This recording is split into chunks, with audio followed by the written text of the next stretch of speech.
Hello boys and welcome back to Calm Down Level Up. Today I have here a monstrosity of mods, cheats, console codes, whatever. I have made Liberia the most powerful nation on the planet and they are here today to ruin the entire game.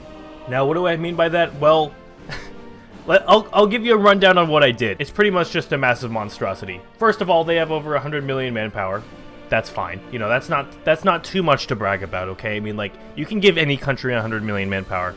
I've also given them hundreds of thousands of each type of third-tier equipment. So they have the best guns, the best artillery, and the best tanks, and they have hundreds of thousands of all of it.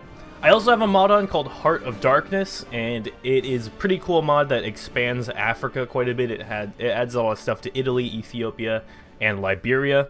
So Liberia actually has a full-fledged focus tree here. And they've gone down the path of cut foreign ties, which is going to cause a chain of events that's going to be very fun to watch. I also installed another mod that basically lets you boost in the game rules any country you want, not just the main countries. So I've strengthened Liberia to the max that I can possibly do. And to top it all off, boys, I gave them 10 battleships. I gave them 10 Nelson-class battleships. I was able to get them instantly constructed after they were licensed from the UK. I thought 10 was enough. I've done a few tests on this, and yes, it does ruin the game. I'm not just saying that. It's gonna be really funny. I even let the game run into the 50s overnight, and ooh, oh boy, yeah. So boys, Liberia has overthrown their own government, and just a massive army on both sides, and it looks like they chose fascism this time. The Nyan dynasty has formed, the Nyan kingdom. Okay, so they have to fight the current ruler, Edwin, the Whig party. They have to fight for control over the country. For a second there was 3 civil wars happening in the world all at the same time, the Spanish, Mexican, and Liberian. But yeah, Liberia was annexed into the Nyan kingdom, so Liberia is gone, and the world's about to change in the region. And the region is definitely gonna go through some changes here. So Liberia stands alone, which means they decided to not join a faction. They're gonna do their own thing, which in my test games, this has caused the most damage. Really quick, boys, before we continue, I would like to give a big thank you to all my current patrons: Andrew, Blog and Fletcher, Bubby, Infinitum Gamer, Paxis, Rodney, and Samuel Bjornsson. Everyone, I really appreciate your support and thank you so much for your pledges. And if you guys would like to support the content that you like to see yourself, please make sure to head over to the link in the description over to Patreon and consider leaving a pledge yourself. I would really appreciate it. But to peter away from Liberia for a moment, what's going on in Europe? Well, not too much actually. In my test game, a very rare occurrence happened. What's going on with this? Why is there a deep black line there? Not sure, that's weird. But I actually had the very rare occurrence of seeing France declare war on Germany over the Rhineland, which was fun to watch. They usually never will win that, but yeah, Germany won in my test game. This didn't happen this time. So a pretty normal game so far, to be honest. The Mexicans had a civil war, and Japan still hasn't invaded China yet, which is a little bit interesting. Usually they do that right off the bat. Well, Germany's gotten itself into a war against 3 countries that it didn't expect to fight, so its game is already almost ruined unless it wins. It looks like it's gonna win. When Poland collapses, the other 2 countries, Romania and Czechoslovakia, will definitely collapse too. But that's gonna be a lot of early casualties for Germany, especially on the Czech border. But it looks like they're being pushed back at this point. And yeah, it won, and I guess it just annexed all 3 countries in full. So rest in peace, guys. Jeez.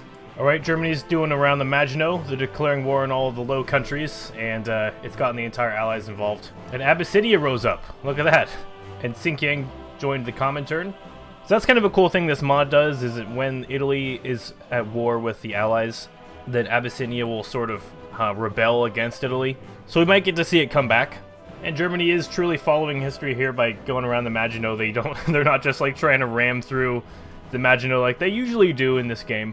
They're actually going around it, and it's looking pretty effective. So far, this game is very historically accurate because the Greeks are pushing into Albania against the Italians. Nice.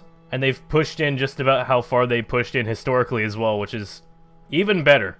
And wow, 1939, Germany's already at war with the Soviet Union as well. So far, boys, a very normal game. Alright, boys, the Nyan Kingdom has declared war on Belgium, and it looks like it joined the Axis. Wait, what did I just see there?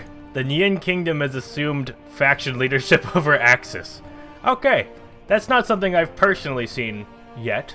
Also, Free France assumed leadership over allies. What? How is it stronger than the UK? Hey, hold on a second. Venezuela assumed leadership over Axis. Is that new mechanic broken or something? Can it just be abused over and over again? Well, well, the game is definitely breaking at this point because somehow Liberia left the Axis while at war with members with the Axis. You're not allowed to do that. And they joined the co-prosperity sphere and immediately took control over it from Japan. So now they're fighting both the Allies and the Axis on the side. They might actually be fighting everybody. Yep, they're at war with... They are currently at war with all three major factions, so I guess we'll see how they do. Also, I don't think I've ever seen this before. The Germans are invading Spain, and nationalist Spain, that is, and nationalist Spain joined the Allies, so that's something weird. I don't think I've actually seen that one before. If you guys have seen that before, tell me. I'm actually interested. Okay, so Japan has essentially been forced down to a client state of Liberia at this point because, you know, it's far less powerful than Liberia, as Liberia was easily able just to seize control over the faction. Japan's actually doing quite well against the Soviets in particular. They're struggling against China, but the Soviets have been a pretty easy job at this point because the Germans and the Soviets are grinding each other down over in the east. So this is where most of the Soviets' troops are at this moment. Portugal capitulated, I guess. Okay, so they were at war too. Liberia seemed to... Oh, there's Japanese here now. Oh, and there's a Japanese fleet docked here as well. 17 ships. But the Liberians were definitely struggling with their eastern border, doing very well in the west and up north, but they've now started to push eastward, especially with the Japanese troops arriving and a massive Japanese fleet here to help defend the coast. They've also done really well up here in the Spanish colony. They've almost closed the border. I think all of these Axis divisions are just struggling with attrition right now. There's essentially no hope for them. They don't have a dock or anything. And yes, the rest of this Axis army in Africa completely surrounded. Look at those green bars. There are none. I'd also like to show you that when I click the faction menu and I look at Axis, it's green, and that's because Venezuela is still the leader of the Axis. I don't know how that happened. It's just broken. That's all I can say. Let's take a look at Liberia's numbers. 91 divisions, 8 factories, 3 of which are naval dockyards. And of course, good old 98.5 million manpower. So they've gone through 1.5 million manpower. Against the Soviet Union, Liberia has only lost 66,000. Liberian forces now threatening North Africa, pushing into Morocco. The Allied forces desperately trying to stop them. They just don't have the resources in the area because of the fight against the Axis. There's a whole lot of Allied troops in Greece right now, just trying to desperately hold back the Axis. We have a very multi-ethnic army here. Americans, Greeks, Brits, Indians, everyone's here. In the east, the battle for Moscow is currently happening. Germans are really close, and it looks like the Soviet Union is going to collapse fairly soon here. But then we're going to have the problem of the Japanese and the Germans fighting in Siberia, which is not going to be very good for either side. There it is. The Germans have pushed through. Russians are abandoning Moscow, and it has fallen. In China, Japan appears to actually be losing. They got pushed right back out of Mongolia, and they're losing ground in China. They're definitely not dead, though. They still have a fighting chance, especially with Liberia on their side. So it's 1944, and this is definitely one of the strongest German Reichs I've ever seen. It's already formed Greater German Reich, and it has 980 divisions, which is just pretty insane. Our little Nian Kingdom here has been pretty fun to watch. It's conquered this region it was struggling with before, and it's pushing up through Morocco and now through Nigeria. And it looks like, is that an encirclement? No, it's not, and there's no troops in there anyways. Japan has now lost Korea to the Germans because the Germans' massive army is just everywhere. And it looks like Japan is essentially collapsed and on the brink of total annihilation from the continent. Boys, it's July of 1949, and geez. I mean, this game is completely... I just left for a while, I came back. The Nian Kingdom has taken over North Africa. There's pockets of resistance, but it's only but it's only time that's keeping them from taking the thing. South Africa has basically become a bastion for the Allies. It's where all of the Allies stuff is happening, except for North America, obviously. Except even America isn't producing as much as they really should be. And Europe and Asia are completely dominated by the Greater German Reich. I don't think I've ever actually seen Germany take over all of China before, as an AI, so that's pretty cool to see. Communist China is basically just Communist Raj. So yeah, boys, let's take a look at Liberia's numbers in the end.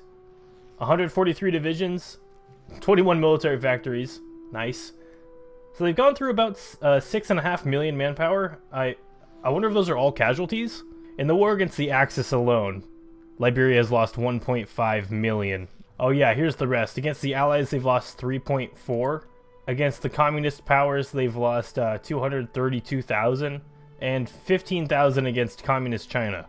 So, geez, boys, I for certain would not want to have to play this save, to be honest, at any country. I mean, Germany, I guess, would be viable, but they all just seem stuck. It's 1949. It's about to be 1950. I think Liberia has successfully ruined this game. Thank you so much for watching, boys. If you liked this episode, make sure to hit like, favorite, and subscribe if you guys are new. Make sure to check out Patreon, and we're trying to hit 50k pretty soon, and we're trying to hit 50k as soon as we can, so I really appreciate your support. And I'll see you guys all next time. Peace.